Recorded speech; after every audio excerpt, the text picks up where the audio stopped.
Boa tarde, galerinha do primeiro ano. Tudo bem com vocês?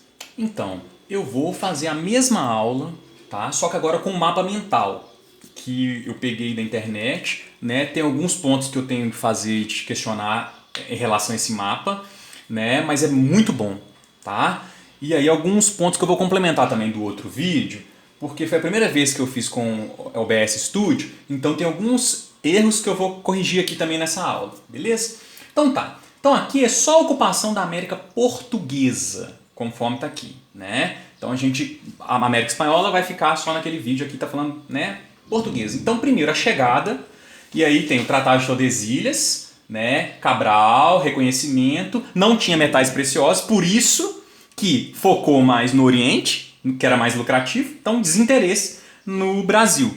Tá bem claro esse primeiro ponto. Daqui a gente vem para cá, pré-colonização, né? Então nós vamos começar a ter uma crise portuguesa. Por quê? Primeiro, nós vamos ter uma concorrência nesse comércio do Oriente. Então vai começar a ter concorrência. Holanda, França e Inglaterra vão começar a produzir, a disputar esse comércio também. Então vai ter uma concorrência. E aí o pau-brasil vai começar a estar em baixa. Por quê? Porque os franceses invadem o Brasil. Né? Em algum momento talvez eu falei que os holandeses, os franceses são os primeiros que invadem. Então corrigindo isso nesse vídeo. Né? E aí o pau-brasil vai estar em baixa, vai perder parte do território por causa da invasão dos franceses. Beleza. Tá. Aí, daqui, a gente pode vir para cá. Né?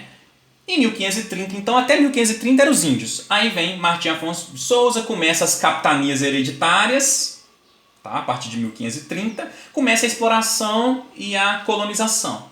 Né? E aí vem aquela parte toda que eu expliquei dos capitães donatários, que é a iniciativa privada, é descentralização, né, os donatários, através da carta de doação, do foral, que são os documentos, né, com os direitos e deveres, as sesmarias que eu expliquei também.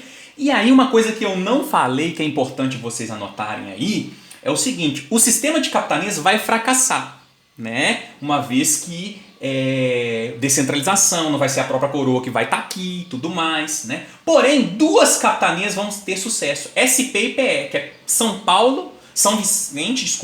Vicente, que fica em São Paulo, e Pernambuco. Pernambuco por conta do açúcar, né? Produção de açúcar. Lembrando que a capital é em Salvador, Nordeste, e São Vicente vai ser de onde vai sair as bandeiras para encontrar ouro, mas isso só no final do século XVII e no século XVIII, beleza?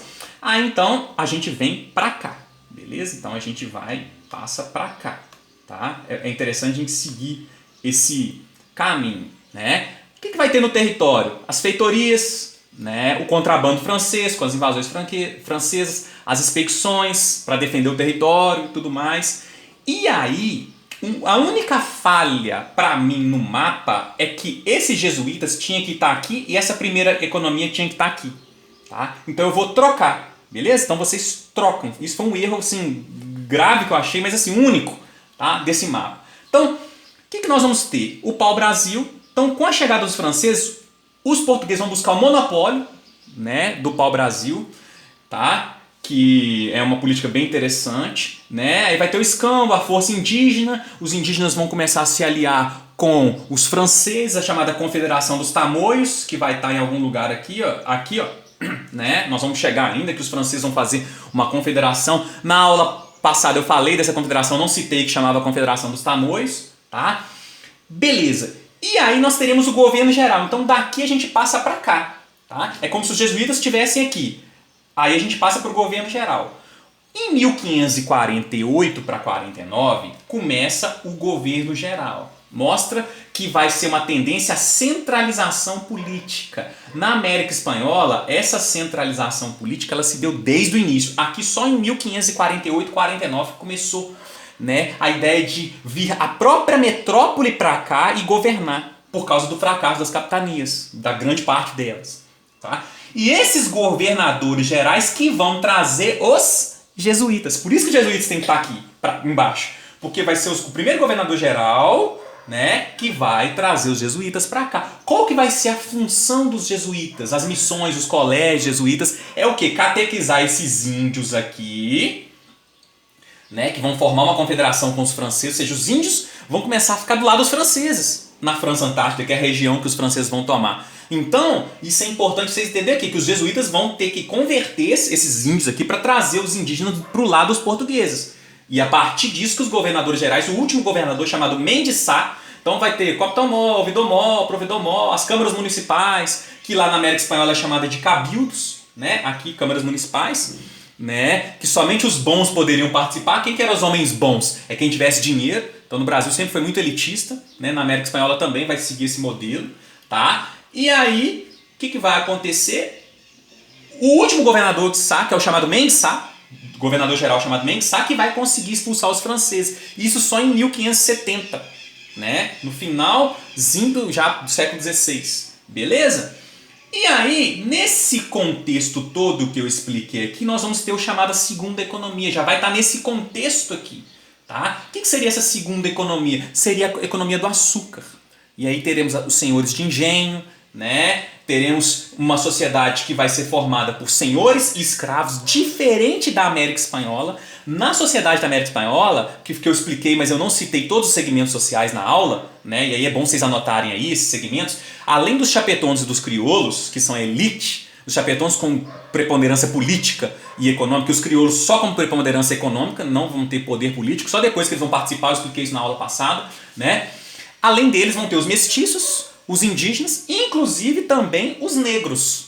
Tá? Vai ter negro na América Espanhola, só que em menor quantidade. A exploração maior vai ser indígena, diferente da América Portuguesa, que a exploração maior vai ser de escravos negros. Tá? E aí a participação dos holandeses, que eu expliquei na aula passada.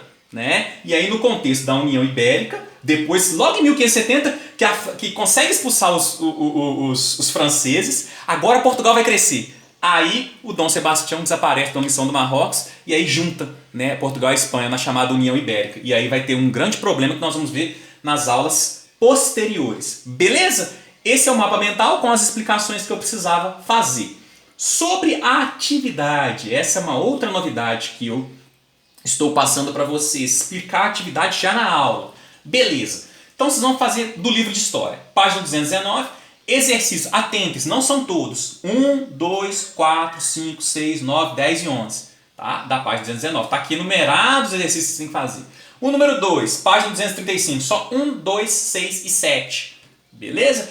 E esse terceiro, atenção nesse terceiro, eu quero um comentário. Não é um comentário das aulas, que vocês já fizeram, já deram feedback, eu já corrigi tudo que precisava, beleza. Mas da publicação que eu fiz no Classroom dia 22/10. Como introdução, desenvolvimento e conclusão. Tem no mínimo 4 parágrafos e eu vou explicar como é que vai ser. E aí essa publicação está aqui, ó.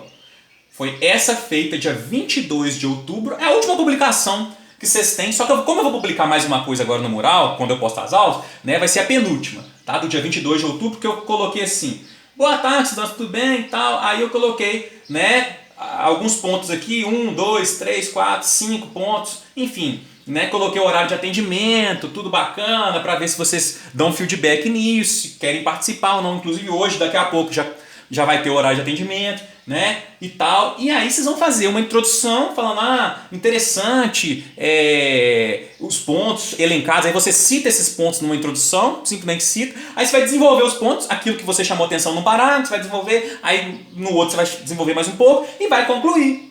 Beleza? Então, é esse comentário que eu quero que vocês façam na atividade 3 aqui. Tudo bem? Um grande abraço, tudo de bom para vocês.